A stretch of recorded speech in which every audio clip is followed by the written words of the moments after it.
जानुभएका अर्का पक्षलाई तपाईले जुन अहिले विज्ञप्तिमा थोरै कुराहरू त आए हैन, उहाँहरूसँग मिल्न सक्ने बाटोहरू तपाईहरूले भनिराख्दाखेरि र यो कार्यदलको कसरी मिल्न सकिन्छ भनेर तपाईहरूले पनि टीका टिप्पणीहरू गरिराख्दाखेरि अहिले उहाँहरू छुट्टै दल दर्ता गरिसक्नु भएको अवस्थामा त्यसलाई अझै फेरि मिल्न सक्ने बाटो तपाईले कसरी के देख्नु भएको छ एउटा कुरा। र अर्को, आज तपाईँ प्रमुख प्रतिपक्षी रहिराख्दाखेरि कांग्रेस नेपाली कांग्रेसले सरकार गठन गरेको आज 40 दिन पुरा भएको छ र तपाईहरुले जसरी अध्यादेशको बाटो समाउनु भएको थियो त्यस्तै गरेर अहिले कांग्रेसले पनि त्यस्तै गरेर अध्यादेशको बाटो समातेको छ र तपाईहरु रचनात्मक प्रतिपक्षीको भूमिका खेल्ने भनिरहँदा यो अवस्थामा नेपाली कांग्रेसलाई कसरी रचनात्मक टिप्पणी गर्नुहुन्छ यो दुईवटा कुरा।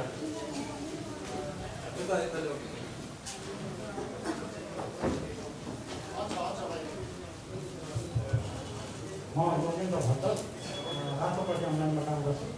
जस्तै एमाले भित्र एक खालको विवाद हुँदै गर्दाखेरि प्रधानमन्त्री हुँदै गर्दा एमाले अध्यक्षले भन्नुभएको थियो कि यो ल्याङल्याङ भन्दा माधव नेपालले एउटा अर्को पार्टी बनाएर जाने खालको परिस्थितिमा पनि उहाँलाई सहज हुने गरेर अध्यादेश ल्याइदिन्छौँ भनेर उहाँले टेलिभिजनमै बोल्नुभएको थियो, अन्तर्वार्ता दिनुभएको थियो। अहिले देउवा सरकारले उहाँकै सहजताका लागि ल्याएको अध्यादेश का सन्दर्भमा चाहिँ अध्यक्षले विरोध गरिराख्नु भएको छ। यो चाहिँ आफूले अध्यादेश नल्याउनु पाएकोमा विरोध कि यो के अध्यादेश नै गलत थियो भन्ने यो प्रश्न दिनुलाई हुँदा। अर्को चाहिँ एमालेमा माधव नेपाल विहीन पार्टी बनाउने खालको तपाईँको त्यो पहिलेदेखि नै त्यो खालको लाइन देखिन्थ्यो। अहिले अब तपाईँको प्रतिस्पर्धी यसो हेर्दाखेरि मनमा चाहिँ देखिँदैन। यसो हेर्दाखेरि अब चाहिँ एमालेमा के निर्विकल्प जस्तो देखिएको परिस्थिति छ।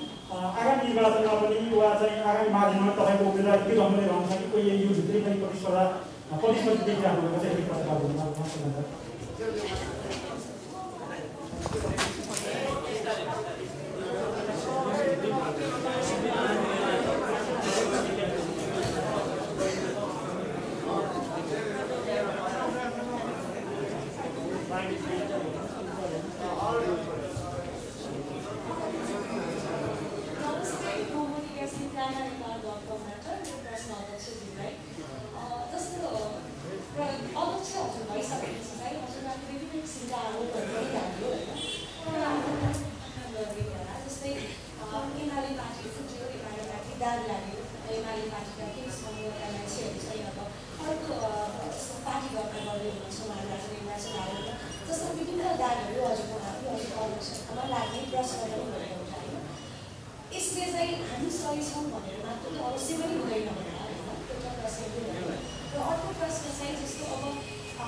नमस्ते, म डिबी खड्का नेपाल लाइभ.com काम गर्छु। अब 7औं महाधिवेशनमा अध्यक्षकै पिठरमा ओलियो। त्यति बेला तत्कालीन महासचिव माधव कुमार नेपाललाई आन्तरिक लोकतन्त्र बलियो बनाउनका लागि बहुपदीय प्रणाली अपनाउनुपर्छ भनेर त्यो खालको कार्य प्रस्ताव तपाईँले गर्नुभएको थियो। त्यति बेला तपाईँलाई लोकतन्त्रप्रति, पार्टीको आन्तरिक लोकतन्त्रप्रति त्यत्रो ठुलो प्रतिबद्धता कटिबद्धता त्यो धेरै चासो थियो। संयोगले उहाँले तपाईँको त्यो प्रस्ताव पारित गर्न दिनु भएन। त्यति बेला लोकतान्त्रिक प्रणाली अपनाइनु होला। तर आज माधव कुमार नेपाल केही समय अर्को पार्टीका लागि हुनुहुन्छ। त्यो इगो र रिसका कारण त रमाइलो लाग्यो होला, यो प्रश्न होइन। तथापि प्रश्न चाहिँ के हो भने अहिले तपाईँहरूले जुन विधान मस्यौदा ल्याउनु भएको छ त्यसमा आन्तरिक लोकतन्त्र खुम्चिएको भन्ने टिप्पणी बढी छ। किनभने यस अघिका बहुपदीय प्रणाली निर्वाचित हुने जुन अवस्था थियो त्यसलाई खुम्च्याएर अहिले तपाईँले के बनाउनु भयो भने अध्यक्ष र केन्द्रीय सदस्य मात्रै जो महाधिवेशनमा आउँछन् प्रतिनिधि उनीहरूले चुनेर पठाउनु। यति भन्ने बित्तिकै बाँकी जुन पदाधिकारीहरू छन् त्यो तपाईँको अनुग्रहमा हुने भयो। यसले आन्तरिक लोकतन्त्र खुम्च्याउँदैन। त्यो 7औं महाधिवेशन जनकपुर महाधिवेशन र पहिलेको स्थिति आइपुग्दा कहाँनिर तपाईँको यो त्यो लोकतन्त्रप्रतिको प्रतिबद्धता तलमाथि पर्यो। धन्यवाद। लगभग नमस्कार,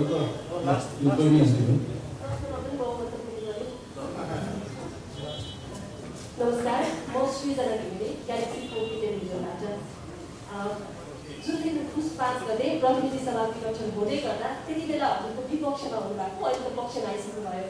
एकजनाले भन्दै हुनुहुन्थ्यो जस्तो सुकै तनाव भए पनि अध्यक्षलाई चाहिँ बेलुका सुत्ने बेलामा चाहिँ उहाँ जतिसुकै तनाव भए पनि सुकै मिलाउनुहुन्छ भन्नुहुन्थ्यो। आज यहाँको पार्टीले फुटको अवस्थामा पुगिसक्यो भनौँ, फुटि नै सक्यो। तपाईँले निर्वाचन आयोगले नेकपा एकीकृत समाजवादी र लोकतान्त्रिक समाजवादी पार्टीको शनाखत प्रक्रिया सुरु गरेको छ।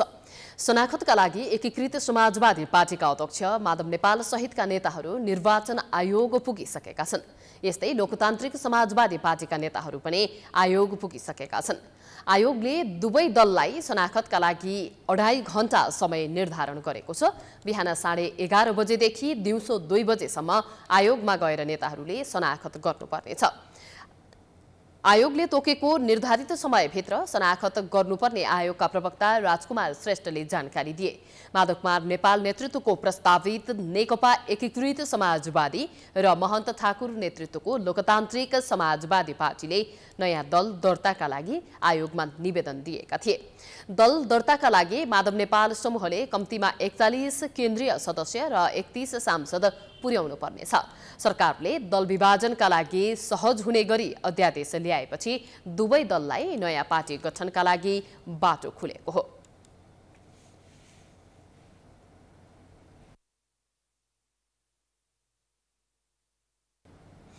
पूर्व प्रधानमन्त्री तथा नेकपा एमालेका अध्यक्ष केपी शर्मा ओलीले आज पत्रकार सम्मेलन गरिरहनु भएको छ। फेरि पनि यहाँहरूको ध्यान हामी पत्रकार सम्मेलनतर्फै आकृष्ट गराउन चाहन्छौँ। मूल प्रवृत्ति हो लोकतान्त्रिक आन्दोलनको, लोकतान्त्रिक विचारको, लोकतान्त्रिक अभ्यासको मूलधार मूल प्रवृत्ति हो। यसको काँधमा देशमा सकारात्मक परिवर्तन ल्याउने, सङ्क्रमणलाई उपयुक्त ढङ्गले अगाडि बढाउने, प्राप्त उपलब्धिको रक्षा गर्ने, प्राप्त उपलब्धिहरूलाई सुदृढ गर्दै देशलाई अगाडि बढाउने र समृद्ध नेपाल, सुखी नेपाली बनाउने अभिभारा यसको काँधमा छ। यति महान अभिभाराहरू बोकेर हिँडेको पार्टी एकछिन अल्मल्याउने, एकछिन चटके कुरा गरेर देशको परिवर्तन हुँदैन भन्ने कुरा जान्दछ र यथार्थ तर्कहरू, तथ्यहरू अवलम्बन गर्नुपर्ने आवश्यकता ठान्दछ, त्यसमा अमल पनि गर्छ। त्यसकारण म त्यसै गरी तर्कका लागि तर्क, वितर्कका लागि वितर्क वा समयानुकूल होइन, वस्तुपरक तथ्यहरू यहाँहरूका अगाडि प्रस्तुत गर्न चाहन्छु। म प्रधानमन्त्री हुँदा पनि अध्यादेश आएको थियो। 12 बजे राति चलिरहेको अधिवेशन अचानक अन्त्य गर्ने, 1 हप्ता पछिसम्मका र महिनौँ दिन पछिसम्मका प्रतिबद्धताहरू एकछिन अगाडि गर्दै गर्ने, केही मिनट पछाडि अचानक अन्त्य गर्ने धोकापूर्ण ढङ्गले र 12 बजे अन्त्य गर्ने र भोलिपल्ट बिहानै अध्यादेश जारी गर्ने मेरो नेतृत्वको समयमा मेरो सरकारले गरेको थिएन। त्यो हामीले एउटा लोकतान्त्रिक अभ्यास संविधानको मर्म अनुसार र वास्तवमा संविधानले जे सांसदका अधिकारहरू दिएको छ त्यसलाई व्यवहारिक अर्थमा कार्यान्वयन हुन सकोस् भन्ने हिसाबले हामीले अध्यादेश जारी गरेका थियौँ। विभाजन एउटा पार्टीहरूभित्र अस्वस्थताको, गुटबन्दीको चरम स्थिति र कुनै पार्टी विशेषलाई फुटाउने उद्देश्यका साथ त्यो गरिएको थिएन। त्यति बेला कुनै पार्टीभित्र त्यस्तो भयानक गुटबन्दीको स्थिति केही पनि थिएन। कुनै पार्टी फ्लोर क्रस गर्ने आदि इत्यादि काम पनि भएका थिएन। पार्टीभित्र असाधारण असामान्य अवस्था कहीँ पनि थिएन। सामान्य विवादहरू हुँदा हुन्, तर कुनै पनि पार्टी फुट उन्मुख थिएन। त्यस्तो अवस्थामा दलहरूले के गर्ने भन्दा सङ्घीय संसदमा अथवा संसदमा ठिक छ, संसदमा 40% पुर्याएर अलग हुन पाउने त्यो सांसदहरूको अधिकार हो, त्यो संविधानले मानेको कुरा हो। र त्यसलाई हामीले संविधान बनाउँदा दल र संसद भनेका थियौँ। पार्टीमा लगातार फुटको खेती नहोस् भन्नका लागि। त्यो कुरा कार्यान्वयन गर्न असुविधा के भयो, अप्ठ्यारो के भयो भने दलहरूले बाटामा हिँड्दै जाँदाखेरि मान्छे थप्दै जाने। अब 150 को केन्द्रीय समिति छ भने 1500 पुर्याइदिन्छ नेताले। 1500 पुर्याइदिएपछि 40% कहाँ पुर्याएर मान्छे अलग हुन चाह्यो, त्यस पार्टीमा बस्न चाहेन भने पनि उसले कहाँबाट पुर्याउँछ 40%? 1500 पुर्याइदिएपछि बाटामा हिँड्दा हिँड्दै 7000 सदस्य पुर्याइदिएपछि केन्द्रीय समितिका को हुन् भन्ने समेत थाहा नहुने स्थितिमा कहाँबाट 40% पुर्याउँछ? त्यसर्थ त्यसको वा भन्ने राखियो, किनभने यो पार नलाग्ने हिसाबले संविधानमा उल्लेख गर्ने तर त्यसको कार्यान्वयन हुन नसक्ने स्थिति, त्यसलाई अत्यन्त अमूर्त बनाउनु हुँदैन भनेर संविधानको कार्यान्वयन र लोकतन्त्रको मर्मअनुसार सांसदका अधिकारहरू, केही स्वतन्त्रताका अधिकार पनि हुन्छन् जो संविधानले प्रदान गरेको छ, त्यसको व्यवहारिक कार्यान्वयनका लागि अध्यादेश ल्याइएको थियो। त्यति बेला कसरी उधौम विरोध भयो, संसद छल्न खोजेको, अध्यादेशबाट देश चलाउन खोजेको, सरकार चलाउन खोजेको आदि कुराहरू भए। अहिले त्यस्तो स्थिति हो र 12 बजे राति अन्त्य गर्ने, भोलिपल्ट बिहानै अध्यादेश आउने। सदन अधिवेशन 12 बजे राति अन्त्य हुन्छ, भोलि बिहानै अध्यादेश आउँछ। अध्यादेश आउनका लागि प्रक्रिया के हुन्छ भने कानुन मन्त्रालयमा मस्यौदा जानुपर्छ। कानुन मन्त्रालयको मस्यौदा, त्यो मन्त्रालयमा गएको मस्यौदा कानुन मन्त्रालयले सहमति दिनुपर्छ। त्यो सहमति पश्चात पहिले त्यो मस्यौदा गर्नका लागि, विधेयक ड्राफ्ट गर्नका लागि पास गर्नुपर्छ। त्यसपछि त्यो कानुनमा जानुपर्छ। मस्यौदा ड्राफ्ट भएर त्यसबाट आएपछि अनि बल्ल कानुनको प्रक्रिया अगाडि बढ्छ। संसद नचलेको बेला, अधिवेशन नचलेको बेला यदि देशका लागि, जनताका लागि अत्यावश्यक पर्यो, अपरिहार्य पर्यो भने त्यस्तो अवस्थामा अध्यादेशबाट पनि कानुन निर्माण गरेर देश अगाडि बढाउनु पर्ने हुन सक्छ। त्यसै कारण संविधानमा अध्यादेश जारी गर्ने व्यवस्था रहेको छ। अध्यादेश जारी गर्नु आफैमा असंवैधानिक चाहिँ होइन, तर अधिवेशन नचलिरहेको बेला वा सदन अन्त्य भएका बेला वा सदन विघटन भएका बेला तत्काल केही गर्नु परेमा यो देश र जनताका लागि हुनुपर्दछ, व्यक्तिका लागि होइन, एउटा समूह विशेषका लागि होइन, देश र जनताका लागि तत्काल आवश्यक परेमा त्यस्तो अवस्थामा अध्यादेश आउन सक्दछ। अहिले देश र जनताका लागि राति नै अधिवेशन अन्त्य गरेर बिहानै इमर्जेन्सी त्यस्तो के पर्यो कि अध्यादेश जारी गर्नु पर्यो? अरू केही परेन। नेकपा एमाले भित्रको अन्तर्विग्रहलाई विभाजनमा पुर्याउनका लागि तपाईहरुले सुन्नुभयो होला 35%, 30%, 25% र कि वा यी सबै कुरा तपाईहरुले सुन्नुभयो होला। अनि सोधेर तपाईको कति प्रतिशत पुग्यो, कति प्रतिशत पुग्यो, वा गरौँ कि र गरौँ, दुवैतिर पुग्छ कि पुग्दैन? पुग्छ, र राखेको छ। अलिक पछि नपुग्ने पनि खतरा छ, वा राख्नु। त्यसो भए यसरी अध्यादेश त्यति बेलासम्मको गणितमा आवश्यकता जे पर्यो, यो त के भने 10%मा पनि झर्थ्यो। धन्न किन यस्तो अलिकति अल्मलिनु भयो उहाँहरू थाहा छैन मलाई। उहाँहरूले सोझै कानुन माधव नेपालजीसँग जतिजना सांसद हुन्छ त्यति भए पुग्ने भनेर लेख्या भए सजिलो हुन्थ्यो कानुन। तर उहाँहरूले किन अल्मलिनु भयो त्यसमा चाहिँ त्यो लेख्नु भएन। जति सङ्ख्या पुग्छ त्यति, दुवैतिर पुगे र पनि हुने, दुवैतिर नपुगेर एकतिर मात्रै पुगे वा कायम रहने भनेको भए पनि हुन्थ्यो। माधव नेपालजीले पार्टी विभाजन गरिसकेपछि यो स्वतः रद्द हुने भन्ने कुरा पनि छुट्याएको छ। फेरि उहाँहरूले निर्णय गर्नुपर्ने छ, किन उहाँहरू थर्कमान हुनुहुन्छ, आफ्नै पार्टीमा कहीँ पहिरो नजाओस्। यसर्थ पहिले गरेको अध्यादेश, जारी गरेको अध्यादेश र अहिलेको अध्यादेशका बिचमा उद्देश्यमा, मनसायमा, विधिमा, प्रक्रियामा, नियतमा, हरेक कुरामा सोधिरहनु पर्ने कुराहरू तपाईँहरूलाई कन्ठै छ त, थाहै छ त, तपाईँहरूलाई आफै थाहा छ। तर पनि तपाईँहरूले सोध्नुभयो, धन्यवाद छ, मैले पनि भन्ने मौका पाएँ। अर्को सोध्नुभयो,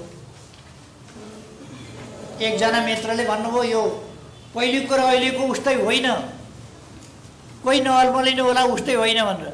यति चाहिँ उहाँले सत्य बोल्नुभयो।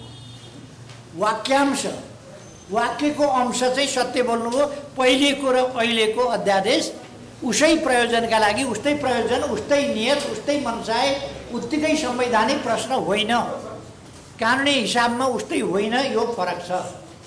तर उहाँले साफ झुट बोल्नुभयो, देशका अगाडि बेइमानीपूर्ण कुरा गर्नुभयो कि उहाँले चाहिँ देशका लागि, यो नेकपा एमाले पार्टी फुटाउन खोजेको देशका लागि, सत्ताले यस्तो, सरकारले राजनीतिक पार्टीभित्र बदनियतका साथ हात हालेर अनुचित ढङ्गले कानुन निर्माण गरेर, अनुचित बाटोबाट कानुन निर्माण गरेर प्रतिपक्षी पार्टी फुटाउने कार्य अनैतिक कार्य हो। यो नैतिक कार्य होइन, यो बिल्कुलै अनैतिक कार्य हो। त्यसकारण यस्तो अनैतिक कार्य चाहिँ उचित हुन्छ कहीँ? यो उचित होइन। अब मैले योभन्दा बढी यसमा व्याख्या गरिरहनु पर्ला जस्तो लाग्दैन। अब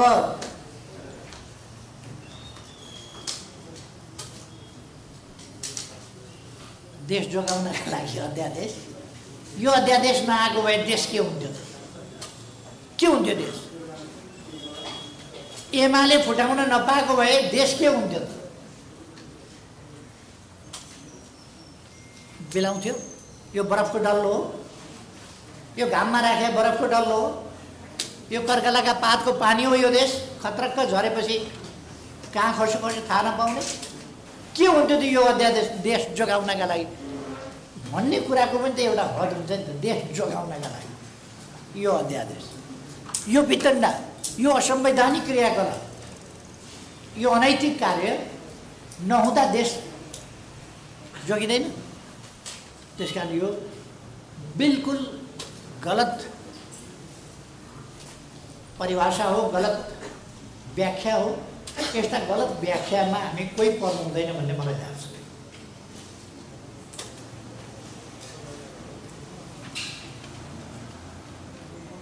बारदलीको टिप्पणी पनि चर्चामा छ भन्नु, अनि चर्चामा नहुनका लागि मैले गरे हो र अहिले बोलेको कुरा पनि चर्चा हुन्छ नि त। अहिले बोले पनि चर्चामा हुन्छ, चर्चा होस् है भनेर त। त्यसकारण यो नयाँ कुरा भएन, अहिले बोले पनि चर्चा हुन्छ।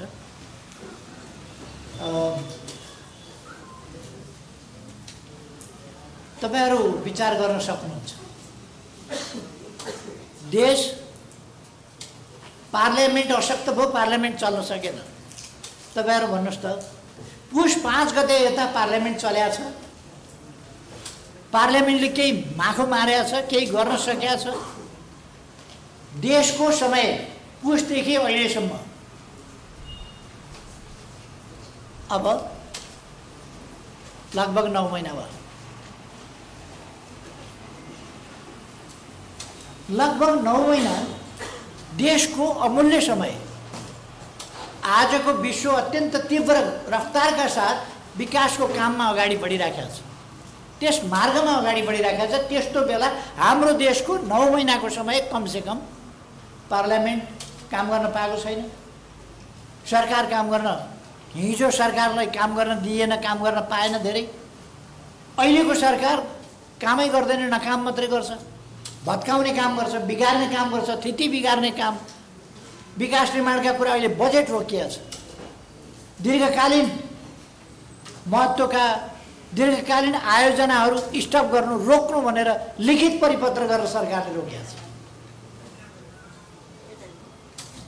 पुनर्निर्माण प्राधिकरण जसले पुनर्निर्माणका काम गर्दै थियो, त्यो इन्जिनियरहरू, त्यो प्राविधिकहरू, उनीहरूको तनखा पारिश्रमिक रोकिएको छ, जसले गर्दा पुनर्निर्माणको काम जहाँ पुगेको थियो त्यहीँ ठप्प भएको छ। विकास निर्माणको काम ठप्प भएको छ।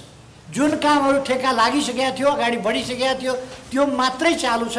अब नयाँ कामहरू हुनेवाला छैन, ठेक्का लाग्नेवाला छैन।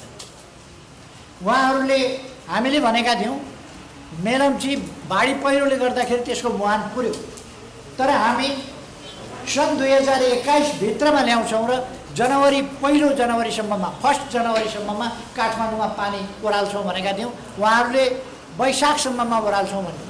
म तपाईँहरूलाई भनिदिन चाहन्छु, वैशाखसम्ममा उहाँहरूले काठमाडौँमा पानी ओह्राल्नुहुन्न, किनभने उहाँहरूले सिनको भाँच्नु भएको छैन, त्यता फर्किएर हेर्नुभएको छैन। गफले पानी आउँदैन, कामले पानी आउने हो। उहाँहरू काम गर्नु, त्यसकारण वैशाखमा पनि काठमाडौँमा पानी आउनेवाला छैन, मेलम्चीको पानी। यसरी देशको समय बर्बाद भइरहेछ। देशको समय बर्बाद गर्नु अनि राजनीतिलाई सार्वभौम सत्ता सम्पन्न जनता जसको निर्णयमा, जसको निर्देशमा, जसको आदेशमा मूलभूत राजनीति सञ्चालन हुनुपर्छ, त्यो जनताका हातबाट खोसेर अन्यत्रै पुर्याउनु, जनादेशबाट सरकार नबन्ने परमादेशबाट सरकार बन्ने स्थिति ल्याउनु, शक्ति वृद्धिकरणको सिद्धान्त खलबलिनु, सन्तुलनको सिद्धान्त, चेक एन्ड ब्यालेन्स भन्छौँ नि हामी, सन्तुलन नियन्त्रणको सिद्धान्त र व्यवहार खलबलिनु, जनताले मूल्याङ्कन गर्न र फैसला गर्न नपाउनु, अरू इन्डिभिजुअल वा 2-4 मान्छेका समूहले देशको भाग्य भविष्य फैसला गर्ने परिपाटी स्थापित हुनु, संविधानका धाराहरू, स्पष्ट धाराहरू कार्यान्वयन नहुनु, व्याख्या गर्ने ठाउँमा व्याख्या नगरेर असान्दर्भिक ढङ्गले बाहिर जानु, यी खालका कुराहरू के अग्रगमन हुन्? देशको समय बर्बाद हुनु अग्रगमन हो। यति बेला अस्ति नै जेठको सुरुसम्ममा कमसेकम नयाँ सरकार बनिसक्थ्यो र नयाँ सरकारले काम सम्हालिसक्यो। यो अस्थिरता, यो तानातान, पार्टी फुटाउनका लागि बन्ने साथ अध्यादेश जारी गर्ने खालका नाटक, त्यो अध्यादेशलाई सहयोग गर्नका लागि, पार्टी फुटाउनका लागि नेकपा एमाले कारबाही गरेर सूचना 1 गते जारी गरेको आज 9 गतेसम्म संसद सचिवालयलाई सूचना जारी गर्न सभामुखले दिनुभएको छैन, सभामुखले रोकेर राख्नुभएको छ। यो खालका अमर्यादित पदीय मर्यादा, पदीय आचरण विपरीतका क्रियाकलाप लोकतन्त्र हुन्छन्, अग्रगमन हुन्छ। यस्तो यो लोकतन्त्रको हुर्मत लिने काम, लोकतन्त्रको हुर्मत लिने काम जुन भइराखेको छ, यो अत्यन्तै अनुचित, अलोकतान्त्रिक, असंवैधानिक, प्रतिगामी काम हो। र एउटा निर्वाचित सरकारलाई, जनादेशको सरकारलाई अन्य बाटाबाट, अन्य ठाउँबाट संसदमा पनि जान नदिएर विस्थापित गरेर प्रधानमन्त्रीको नियुक्ति गर्ने जुन विश्वमा कहीँ नभएको, कहिले नभएको अलोकतान्त्रिक प्रक्रिया सुरु गरियो यहाँ, त्यो अग्रगमन हुनै सक्दैन, त्यो लोकतान्त्रिक हुनै सक्दैन, त्यो प्रतिगामी कदम नै हो। र शाब्दिक लडाइँ हामीले गर्न खोजेका होइन। हाम्रो भूमिका अलिकति परिवर्तित भयो, हामी सरकारबाट प्रतिपक्षमा गयौँ। यो धेरै ठुलो कुरो होइन, इतिहासका लागि होला 1.5 वर्षका लागि हामी प्रतिपक्षमा गयौँ होला, 1.5 वर्षका लागि। यो ठुलो कुरा होइन। अथवा हामी फेरि चुनाव हारेर 5 वर्ष फेरि प्रतिपक्षमा बसौँला, देशका लागि यो ठुलो कुरा होइन। तर देशमा संविधान मिच्ने प्रचलन, संविधान मिच्ने अभ्यास र अस्वस्थ राजनीति, फोरी राजनीति, किनबेचको राजनीति, रिसोर्टमा लगेर 3 दिनदेखि मान्छे थुनेर, घर घरबाट मान्छे टिपेर रिसोर्टमा लगेर थुनेर, अनि ती मान्छे रिसोर्टको रिसोर्ट पनि कहाँ, यहाँ नजिकै ओरतिर परतिर होइन, उहाँ टाकुरामा लगेर 3 दिनदेखि थुनेर त्यहाँबाट ढोक्सेमा हालेर, ढोक्सेमा हालेपछि माछा उम्किन पाउँदैन क्या, ढोक्सेमा हालेर त्यो ढोक्से निर्वाचन आयोगमा ल्याएर भोट्याउने। यो काम के लोकतान्त्रिक हुन्छ? यस्तो काम लोकतान्त्रिक हुन्छ? वास्तवमा भन्ने हो भने यो बलजफ्ती, अपहरणकारी, ज्यादतीपूर्ण काम हो। सांसदहरू जस्ता मान्छेलाई यस्तो थुनेर सञ्चार माध्यमहरूले पनि प्राय के लेख्न रुचाउँछ भने यस्तो क्रियाकलापलाई यति बेला यो गठबन्धनवाला, अपवित्र गठबन्धनवालाले गरे हुनाले मिटिङ चलिराखेको छ, बैठक भइराखेको छ, बैठक भइराखेको थियो। त्यहाँ बैठक भनेको एक लेभलको हुन्छ, कि सांसदको हुन्छ, कि स्थायी कमिटीको हुन्छ, कि केन्द्रीय कमिटीको हुन्छ, कुन कमिटीको बैठक भइराखेको छ? त्यो पार्टीका साधारण सदस्यदेखि लिएर आफूलाई अध्यक्ष भनेर दर्ता गरेका मान्छेसम्म त्यहाँ छ। कस्तो बैठक हो त्यो? साधारण सदस्यदेखि लिएर त्यो तहका मान्छे पनि भएको बैठक हुन्छ? कुनै बैठक होइन। त्यो मान्छे घेराबन्दी गरियो, घर घरबाट तानियो, लगियो, बाध्य बनाइयो। म उहाँहरूले कुटपिट गर्नुभयो, चुटपिट गर्नुभयो, भोकै थुन्नुभयो भन्ने न, फकाउनु परेको छ। त्यस कारण फकाइकन लगेर मिठा गुलिया वचनै बोलेर फकाइकन मिठै खाना दिएर राम्रै बिस्तारामा सुतेर, तर सुनकै पिञ्जडा भए पनि यदि पिञ्जडामा हालियो भने पिञ्जडै हो। त्यसरी मान्छे घर घरबाट तानेर लगेर त्यहाँ थुनिएको कुरा त्यो थुनिएकै हो, चाहे सुनकै पिञ्जडामा थुनिए होस्, चाहे भव्य रिसोर्टमा होस्, चाहे 5 स्टार 7 स्टार जेसुकैमा होस्, थुनिएकै हो। यस्ता खालका कामहरू भएका छन्। यता अहिले हामीले 14 जनामाथि कारबाही गऱ्यौँ, पार्टी नफुटोस् भनेर। पार्टी नफुटोस्, 14 जनामाथि हामीले कारबाही गऱ्यौँ भने कुनै प्रतिशत नै पुग्दैन त्यहाँ। त्यो प्रतिशत नपुगेपछि पार्टी फुट्दैन।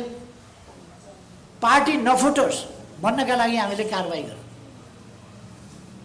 अनि त्यसलाई देखा नदेखै गर्ने, गोप्य राख्ने लेखराज भट्टजीहरू, टोपबहादुर रायमाझीजीहरू, उहाँहरूलाई प्रचण्डले निष्कासन गर्दा त्यो कुनै सेन्ट्रल कमिटी बसेको होइन, सेन्ट्रल कमिटीले निर्णय गरे होइन। प्रचण्डको आदेशमा उहाँले ढोकाबाट समातेर पत्र ल्याएर पढिबाची गरेर हतार सुनाउनु भयो, हतार टाँस्नुभयो, हतार कार्यान्वयन गर्नुभयो। त्यो निष्कासन नेकपा एमाले, देशको प्रमुख पार्टीले गरेको कारबाही 9 दिनसम्म उहाँ हिजो त दाँत टाल्न जानुभएछ। दाँत टाल्न। अनि मेरो शुभकामना छ उहाँको दाँत राम्रै टालियोस्। तर हिजो पो दाँत टाल्न जानुभयो त 8औं दिन, 7औं दिनसम्म के गर्नुभयो? हिजो 8औं दिन निर्वाचन आयोगलाई उहाँले गोल मटोल पत्र लेख्न निर्देशन गर्न सक्नुहुन्छ टालेका दाँतले भने सदर गर्न सक्नुहुन्न, त्यो सूचना जारी गर्न सक्नुहुन्न। उहाँले पत्र पठाउनु भयो विचाराधीन रहेको भनेर। उहाँ विचाराधीन राख्ने, उहाँसँग त्यो अथोरिटी संविधानले, कानुनले उहाँलाई विचार गर्ने, उहाँलाई फैसला गर्ने अथोरिटी दिँदैन। पार्टीले कारबाही गर्ने नगर्ने पार्टीको कुरा हो। उहाँले त्यो जानकारी पाएपछि सूचना, संसद छ भने सुनाउने, संसद छैन भने सूचना पार्टीमा टाँस्ने। सूचना पार्टीमा टाँस्न सचिवालयलाई रोक किन लगाउनु भयो उहाँले भनेपछि सम्माननीय सभामुखजी साझा व्यक्तित्व हुनुपर्ने, निष्पक्ष व्यक्तित्व हुनुपर्ने, उहाँले निष्पक्षता कायम राख्न सक्नु भएन। उहाँ नेकपा एमाले प्रमुख प्रतिपक्षका विरुद्धको षड्यन्त्रमा सामेल हुनुहुन्छ। यो पार्टी फुटाउने षड्यन्त्र। यो दुःखको कुरा हो, यो धेरै गम्भीर कुरा हो र दुःखको कुरा हो। सभामुखको आसनबाट, सभामुखको जिम्मेवारीबाट, सभामुखको पदबाट निष्पक्ष रहन नसक्ने, पक्षधरता छोड्न नसक्ने, कानुनको पालना गर्न नसक्ने, आफैले स्थापित गरेको परम्परा कायम गर्न नसक्ने, मर्यादा पालना गर्न नसक्ने, मर्यादामा बस्न नसक्ने कुरो लोकतन्त्रका लागि, संसदीय प्रणालीका लागि, हाम्रो संसदको गरिमाका लागि, हाम्रो संसदको अभ्यासका लागि अत्यन्तै दुःखद कुरा। त्यो कुरा उहाँले गर्न पाउनुहुन्न। उहाँले विचाराधीन भन्नुभयो। उहाँ कुनै हिसाबले संविधानमा नभएको विचाराधीन कहाँबाट आयो? उहाँको सूचना टाँस गर्नुपर्ने मान्छेले विचाराधीन, निर्णय पार्टीले गरिसक्यो विचाराधीन, न्यायिक अधिकार उहाँलाई कसले दियो? उहाँ न्यायालय हो र? उहाँलाई न्यायिक अधिकार होइन सूचना टाँस्ने र निर्वाचन आयोगमा खबर पठाउने कुरा। निर्वाचन आयोग नेकपा एमाले 14 जनामाथि कारबाही गरेको थाहा छ। थाहा हुँदाहुँदै सँगै संसदमा हामीले पठाउन सँगै सूचना गर्न सँगै निर्वाचन आयोगलाई पनि पदार्थ दिएका छौँ। तर निर्वाचन आयोग सोध्छ फेरि संसदलाई के भन्नु? संसद त्यो सोधेपछि संसदले स्पष्ट भन्नुपर्ने 14 जना निष्कासित गरेका छ। संसद सचिवालय के भन्छ भने 1 गते निष्कासन गरिएको सूचना संसद सचिवालयमा आयो, विचाराधीन छ। त्यसकारण लिस्ट चाहिँ सबै यही हो। कारबाही गरेका व्यक्तिहरू समेतको लिस्ट, सिङ्गै लिस्ट निर्वाचन आयोगमा पठाउँछ। एमालेको लिस्ट यो हो। योभन्दा बेइमानी के हुन्छ? योभन्दा राजनीति खेल्न खोज्ने सभामुखले पक्षधर्ताका साथ राजनीतिमा हात हाल्ने र गिजोल्ने काम योभन्दा बढी के गर्ने? यो खालको कुराहरू अत्यन्त दुःखद कुरा हो। म त्यसमा दुःख व्यक्त गर्न चाहन्छु, खेद व्यक्त गर्न चाहन्छु। अब यहाँहरू आफै विचार गर्नुहोस्। देशभरिका जनताले विचार गर्न सक्नुहुन्छ अहिले भइरहेको यो अग्रगमन हो कि यो प्रतिगमन? यो संवैधानिक कानुनी हिसाबले लोकतान्त्रिक बाटोमा उहाँहरू चल्दै हुनुहुन्छ कि उहाँहरू भस्मासुर बाटोमा चल्दै हुनुहुन्छ? यो संविधान नमान्ने, कानुन नमान्ने, लोकतान्त्रिक मर्यादाहरूको पालना नगर्ने यही लोकतान्त्रिक बाटो हुन्छ। यो लोकतन्त्र विरोधी प्रतिगामी भस्मासुर बाटो हो। यो बाटोबाट अलग हुन म उहाँहरूलाई भन्न चाहन्छु। म निर्वाचन आयोगलाई भन्न चाहन्छु, जब 1 गते नै संसद सचिवालयमा नेकपा एमाले 14 जनामाथि कारबाही गरेको जानकारी गराएको छ भने र त्यो कुरा संसद सचिवालयले निर्वाचन आयोगलाई दिइसकेपछि 14 जना समेत राखेर निर्वाचन आयोगले गणना गर्न, शनाखत गर्न मिल्दैन। निर्वाचन आयोगले अस्ति नभएका मान्छे र उपस्थित नभएका मान्छेको शनाखत भन्न मिल्दैन। शनाखत भनेको उपस्थित भएर गरिने कुरा हो, अनुपस्थितिमा शनाखत हुँदैन। एब्सेन्टी भोट नेपालले मानेको छैन। एब्सेन्टी भोट कोही स्वीकारेको छैन, दिने गरेका छैन। अन्तबाट दिएको कुरालाई एसएमएसका भोट र इमेलका भोट नेपालले मान्ने गरेको छैन। निर्वाचन आयोगले गैर कानुनी ढङ्गले इमेलका भोट, एसएमएस गरिएका भोट र अनधिकृत ठाउँबाट गरिएको, निर्वाचन आयोगको अड्डा नराखिएको, निर्वाचन आयोगको प्रतिनिधि नभएको ठाउँबाट गरिएको शनाखत हुन सक्दैन। त्यसकारण यी पक्षहरूमा ध्यान जानुपर्छ निर्वाचन आयोगको पनि भन्ने म चाहन्छु। सभामुखजीलाई म भन्न चाहन्छु, रोक्ने काम नगर्नुहोस्।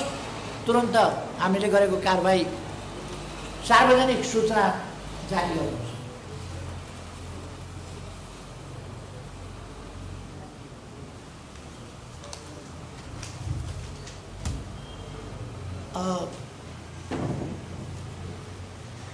यदि कोही अलग हुन्छु भन्छ, पार्टी छोड्छु भन्छ, कानुनले दिएको सङ्ख्या पुर्याएर अलग हुन्छु भन्छ भने पाइन्छ। म फेरि पनि स्पष्ट पार्न चाहन्छु, संविधानले दिएको अधिकारको प्रयोग गर्न पाइन्छ कानुन सम्मत ढङ्गले। अध्यादेश ल्याउनु असंवैधानिक होइन, संवैधानिक हो। मैले अघि नै पनि भने, तर असल नियतका साथ तत्काल खाँचो परेको देशको जनताको आवश्यकता टार्नका लागि, त्यसलाई सम्बोधन गर्नका लागि ल्याइने कुरा यहाँ त्यस्तो भएर त्यसकारण माधव नेपाललाई सहज माधव नेपाललाई बनाउन पाइन्छ, बन्न पाइन्छ, सङ्ख्या पुर्याए गर्न पाइन्छ। तर एउटा मान्छे हेरेर मान्छेलाई सजिलो पार्नका लागि कानुन निर्माण गर्दै जाने, एउटा मान्छेका लागि सजिलो पार्न, एउटा पार्टी फुटाउन, प्रतिपक्षलाई कमजोर पार्न, यस ढङ्गले रातारातका षड्यन्त्रपूर्ण खेल खेल्न पाइँदैन जो अहिलेको सरकारले खेल्यो। शेरबहादुरजी प्रधानमन्त्री हुनुहुन्छ। उहाँ जस्तो लोकतान्त्रिक आन्दोलनमा लामो समय बिताएको मान्छेले लोकतान्त्रिक मूल्य मान्यताहरू छोडेर जे काम क्रियाकलाप गरिरहनु भएको छ अलोकतान्त्रिक, म आश्चर्यचकित छु।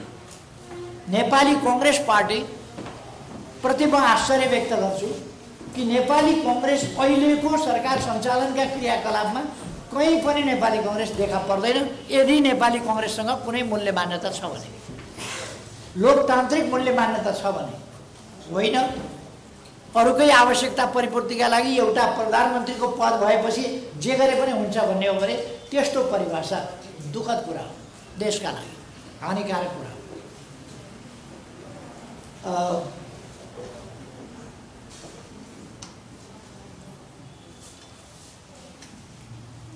एउटा गजबको प्रश्न पनि गर्नुभएको छ, पार्टीभित्र तपाईँ निर्विकल्प हुनुभएको कि निर्विकल्प कहिलेसम्मलाई सोध्नुभयो? केही चिज निर्विकल्प हुन्छ दुनियाँमा, यो पञ्चायत निर्विकल्प भने जस्तै केही चिज निर्विकल्प हुन्छ, कुनै चिज निर्विकल्प हुन्छ, कुनै चिज जसको सुरु हुन्छ त्यसको अन्त्य हुन्छ। जो प्रधानमन्त्री हुन्छ त्यो कुनै न कुनै दिन जीवितै छँदा होस् वा अरू नै हिसाबले भूतपूर्व हुन्छ। यो त नबुझ्ने मान्छेहरू कोही हुँदा उधौँ खुसी हुने, कोही हट्दाखेरि अत्यन्तै दुखित हुने। हाम्रो चलन त्यस्तो छैन। हामी दुनियाँलाई बुझ्छौँ, दार्शनिक हिसाबले बुझ्छौँ, जीवन जगतलाई बुझ्छौँ, परिवर्तनलाई बुझ्छौँ। केही पनि निर्विकल्प हुँदैन। अवधिका लागि निर्विकल्प हुन्छ, अवधिका लागि निर्विकल्प हुन सक्छ। जस्तो अहिले नेकपा एमाले हालका लागि प्रतिपक्षमा निर्विकल्पै छ, अरू कोही प्रतिपक्ष आउनेवाला छैन। आउँदो चुनावपछि सत्यपक्ष हुनका लागि पनि यो निर्विवाद निर्विकल्प छ। आउँदो चुनावबाट फेरि यो सरकारमा जान्छ, यसको कुनै विकल्प पनि छैन। यो फेरि सधैँका लागि होइन, त्यो आवधिक निर्वाचन भइरहन्छ। म पनि अहिले अर्को व्यवस्था नभएसम्मका लागि अध्यक्ष रहन्छु, या अर्को व्यवस्था गर्नु नपरेसम्मका लागि, वा सामान्यतया भन्दा महाधिवेशनसम्मका लागि कसैले मलाई चुनौती दिइहालेको छैन, दिनुपर्ने छैन। किनभने हामी चुनौतीको खोजी गरेर दिनै पछि पार्टीभित्र लफडा गर्दैन। चुनौतीको खोजी मात्रै हाम्रो काम होइन, हामी समस्या होइनौँ। मैले अक्सर भन्ने गर्छु, हामी समस्या होइनौँ, हामी समस्याका समाधान हौँ। हामी देशमा आएका समस्यालाई, पार्टीमा आएका समस्यालाई पनि समाधान दिन्छौँ। त्यसर्थ निर्विकल्प भन्ने कुरा केही पनि हुँदैन, कोही पनि हुँदैन। र स्वाभाविक रूपमा म अनुकूल समयमा जिम्मेवारी हस्तान्तरण गर्ने कुराको पक्षमा हुन्छु, त्यसमा विश्वास गर्छु।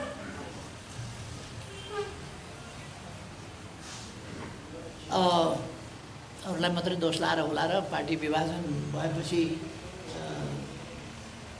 तपाईँको पालामा पार्टी विभाजन भयो भन्नुभयो। मेरै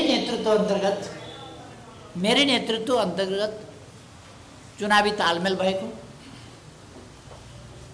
नेकपा एमाले नेतृत्वको त्यो तालमेलले अत्यधिक मत प्राप्त गरेको, अत्यधिक सिट प्राप्त गरेको, त्यसपछि मेरै नेतृत्वमा पुराना दुई धारका पार्टीहरू एकीकृत भएर एउटा एकीकरणको प्रक्रिया पूर्णता पाएको, देशले राजनीतिक समस्याहरूको समाधान पाएको, पृथकतावादको अन्त्य भएको, हिंसामा विश्वास गर्ने शक्तिहरू शान्तिपूर्ण राजनीतिको मूलधारमा आएको, संविधान नमान्ने शक्तिहरू संविधान मान्ने, संविधानमा अनबोर्ड गर्ने भन्ने धेरै कुरा हुन्थ्यो। संविधानको सर्वस्वीकार्यताको धेरै चर्चा हुन्थ्यो। त्यो संविधानको सर्वस्वीकार्यता पनि मेरै नेतृत्वमा मेरै समयमा भएको थियो। अब केही मान्छेलाई बाक्लो दाल खान मन लाग्यो भनेर सानो हन्डी लिएर चौको बसाउन जाँदा अनि तपाईलाई दाग लाग्यो नि भन्ने, के को दाग लाग्छ? दाग लाग्ने त हन्डी बोकेर बाक्लो दाल बसाउन जानेलाई लाग्छ। अनि यहाँ नेकपा एमालेमा यत्रो लङ्गुर लाग्या भन्छन् नि, लङ्गुर लागे जस्तो चाहिँ यत्रो हाँडी पर्तिर बसाउन किन जानु पर्यो घोप्टे भाग लाउनलाई? त्यसकारण त्यसको जिम्मा मैले लिइरहनु पर्ने होइन। यद्यपि म पार्टीको प्रमुख भएको हुनाले मेरो समयमा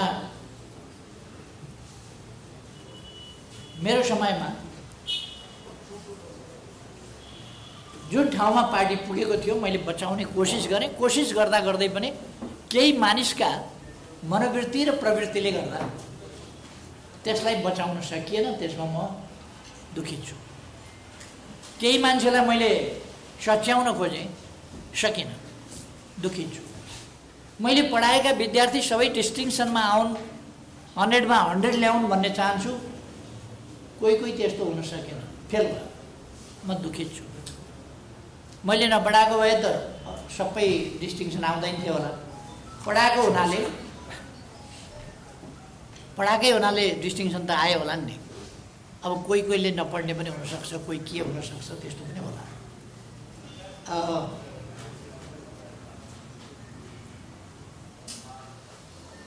एउटा प्रश्न गर्नुभएको छ, माधव नेपालजीले बृहत कम्युनिस्ट आन्दोलन बनाउने, बृहत कम्युनिस्ट आन्दोलन, घर जलाउने अनि खरानी बेच्ने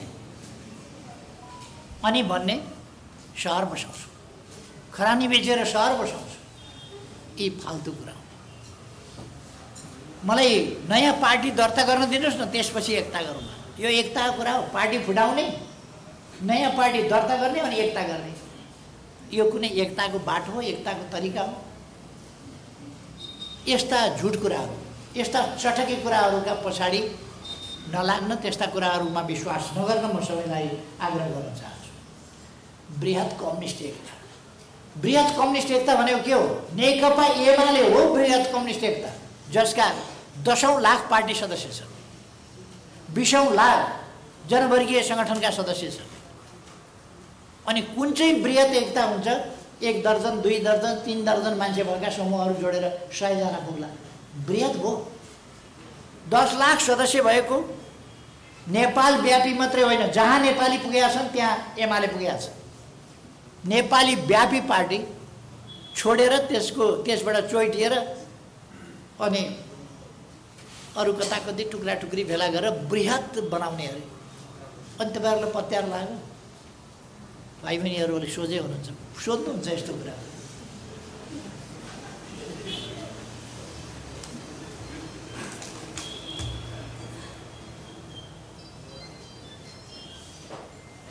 सातौं महाधिवेशनमा मैले लोकतान्त्रिकरणको प्रस्ताव राखेका थिएँ। त्यो विचार गरेर होइन, गुट स्वार्थले, आफ्नो अहङ्कारले, आफ्नो वैयक्तिक स्वार्थले त्यसलाई अस्वीकार गरिएको थियो। त्यति बेलाको लिडरसिपले त्यसलाई सुन्न पनि मानेन। 8औं महाधिवेशन, 9औं महाधिवेशनमा ती कुराहरू सर्वस्वीकार्य। अहिलेको विधान संशोधनमा बहुपदीय प्रणाली, एउटा बहुपदीय प्रणाली मात्रै होइन, पार्टी जीवनको लोकतान्त्रिकरणको प्रस्ताव मैले गरेको थिएँ। पार्टी जीवनको लोकतान्त्रिकरण र अबको अवस्थामा एउटा महासचिव सर्वेसर्वा भएर पार्टीलाई स्मुथली सहज ढङ्गले अगाडि बढाउन गाह्रो हुन्छ, काम सम्पादन गर्न पनि गाह्रो हुन्छ, म्यानेज गर्न पनि गाह्रो हुन्छ, व्यवस्थापन पनि गाह्रो हुन्छ।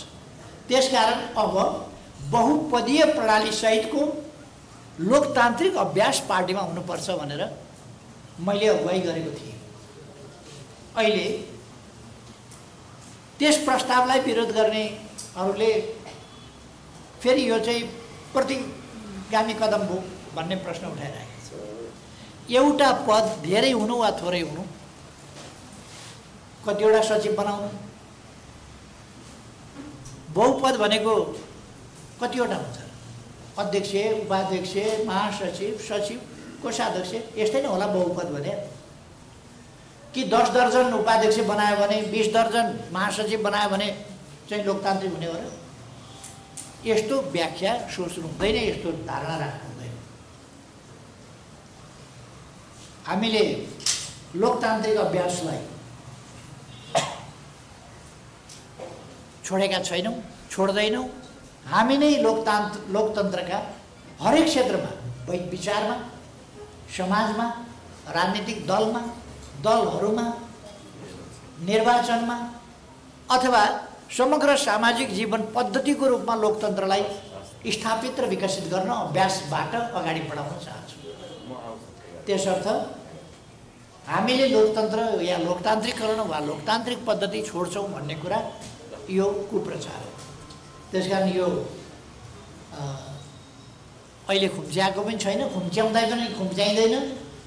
लोकतन्त्र खुम्चिने विषय पनि होइन।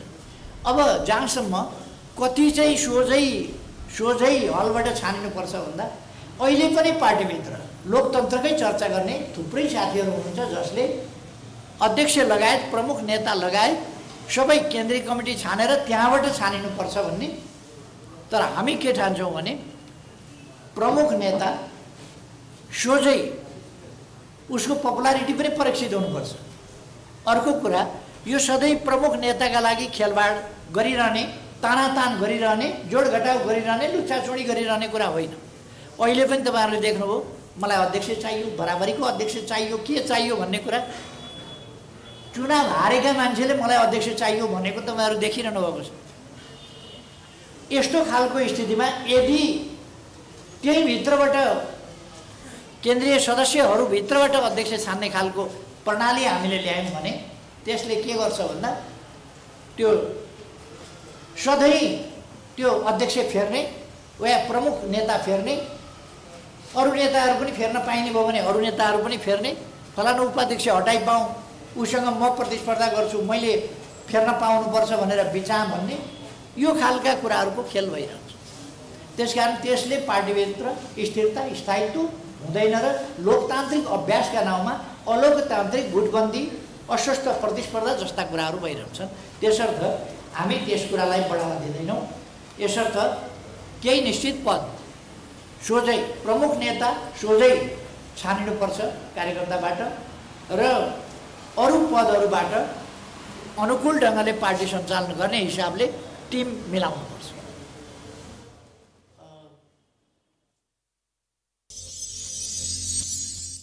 This is Times Broadcast.